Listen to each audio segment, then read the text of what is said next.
The Sega Genesis Model 1 is one of my favorite consoles of all time. It's not just the look and feel, the Model 1 has a few advantages over the other Genesis models, as well as some shortcomings. This is going to be a tips and tricks video that shows you how to get the best RGB video and audio quality out of a Genesis with no modding whatsoever. I'll have a follow-up video soon for advanced users that don't mind doing crazy stuff like audio or video bypass installations, but for this one I just want to concentrate on which model I recommend, as well as what's the best cables to pair it with.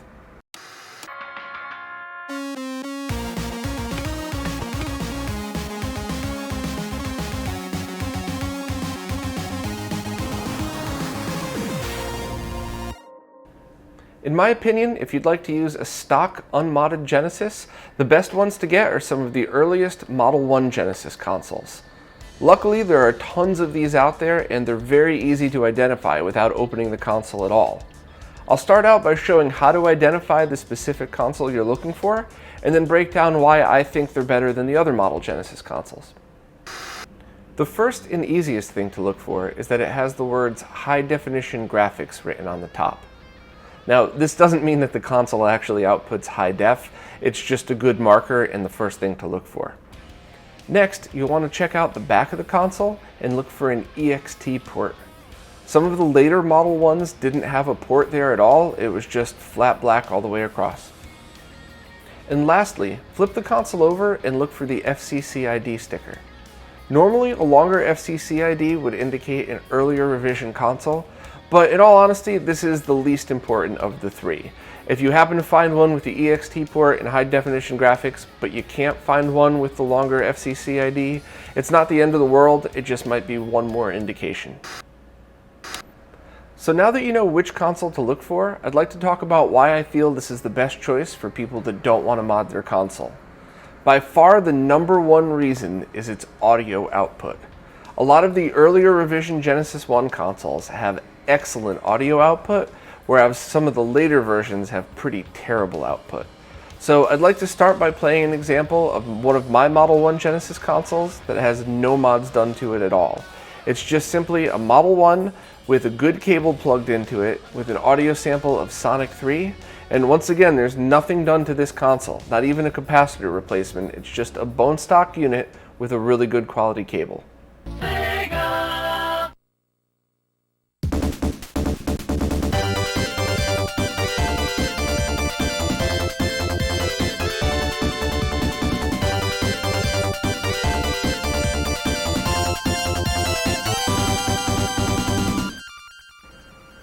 Sounds pretty good, right?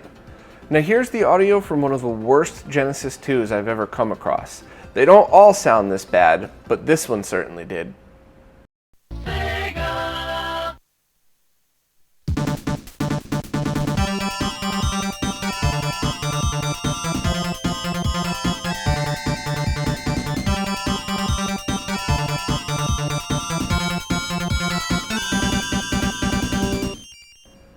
Pretty terrible, right? I've had a few later revision Genesis consoles over the years that had audio so bad that people actually accused me of improperly recording the audio, which caused it to sound like that. Honestly, I've stumbled across a bunch of Genesis 2 and even CDX and some other Genesis consoles that sounded just like that. And sure, there's a chance that all of those could have been broken, but if that was the case, that would mean that I've stumbled across a bunch of later model revision Genesis consoles that broke, whereas really no early model Genesis 1s have ever sounded like that. So even if it's just a case of them dying over the years, the Model 1s seem to be a lot more robust when it comes to audio. Either way, it's definitely a recommendation that without any mods, you should just grab an early revision Model 1 Genesis and know that the audio would probably be okay, provided nothing's happened to the console over the years. Another reason I like the earliest revision Model 1 consoles is way less important than audio, but it's something I think's kind of fun. The earliest revisions don't have something called TMSS, or Trademark Security System, which is essentially the produced by Sega logo that pops up right when you power on the console, and the only thing that this does is waste 3 or 4 seconds of your life before it boots right to the game or to your flash cart. So obviously this isn't a big deal at all. I just figure if you're going to go through the trouble of hunting down an early revision Model 1, you might as well aim for one without TMSS.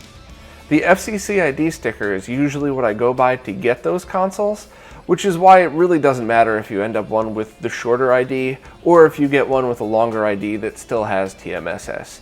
Chances are you're still going to get an early revision Model 1 with great quality audio, and this might just be an extra bonus that you end up with. The last reason I prefer the Model 1 Genesis is something that's almost never a factor on this channel or in any of the work that I do: nostalgia.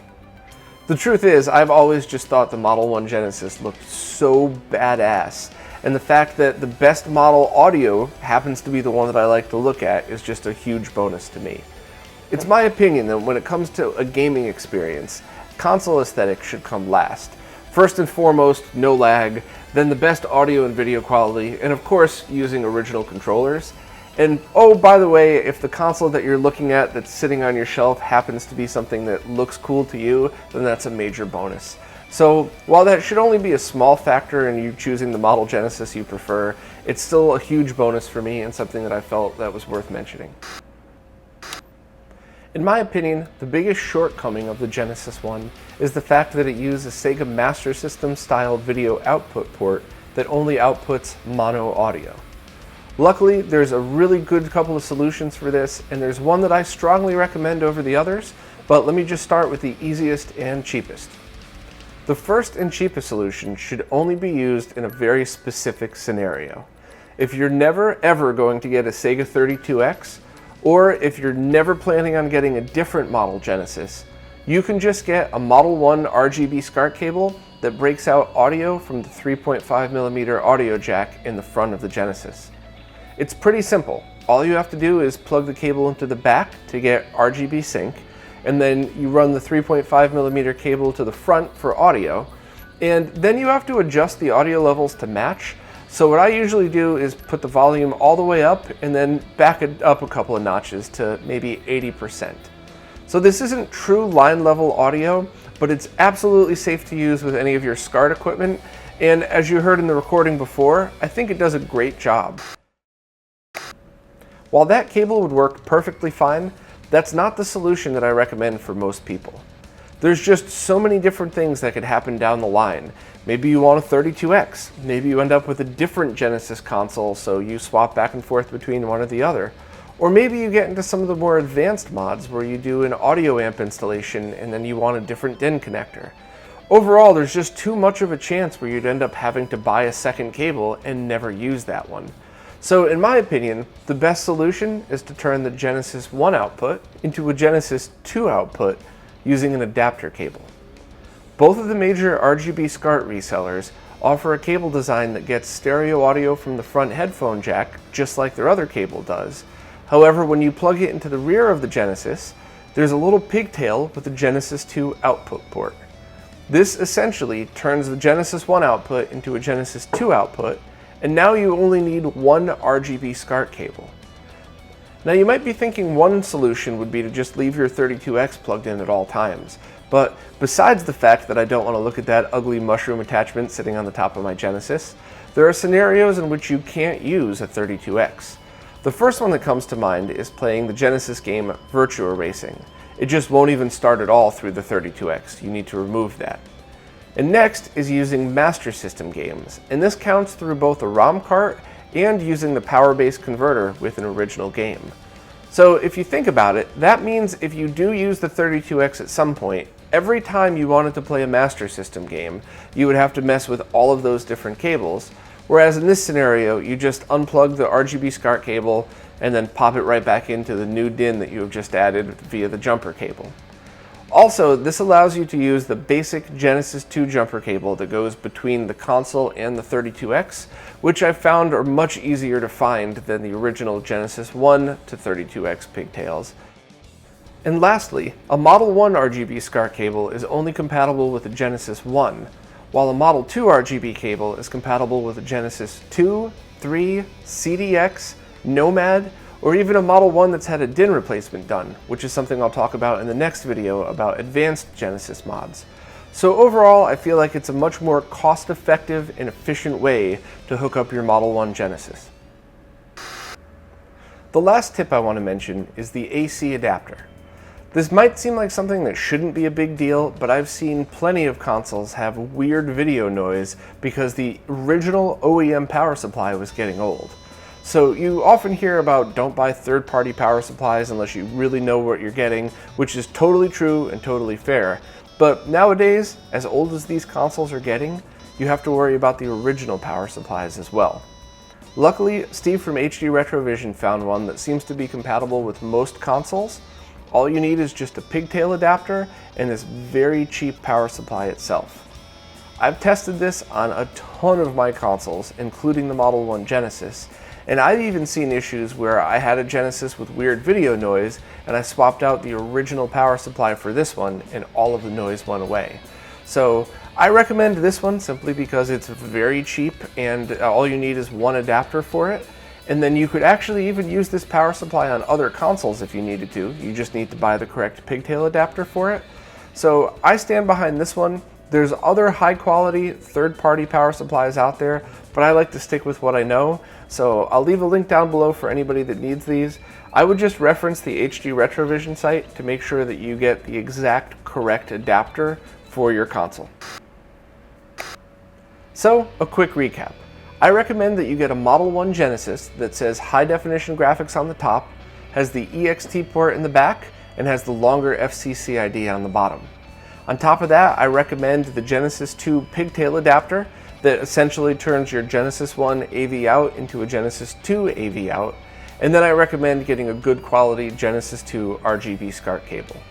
Also, if you think there's any chance your power supply is going bad, get the cheap one off of Amazon because it's good quality, it's super cheap, and if you get a couple of pigtail adapters, it could be compatible with the Model 1 and the Model 2 Genesis, or pretty much any other console that you have.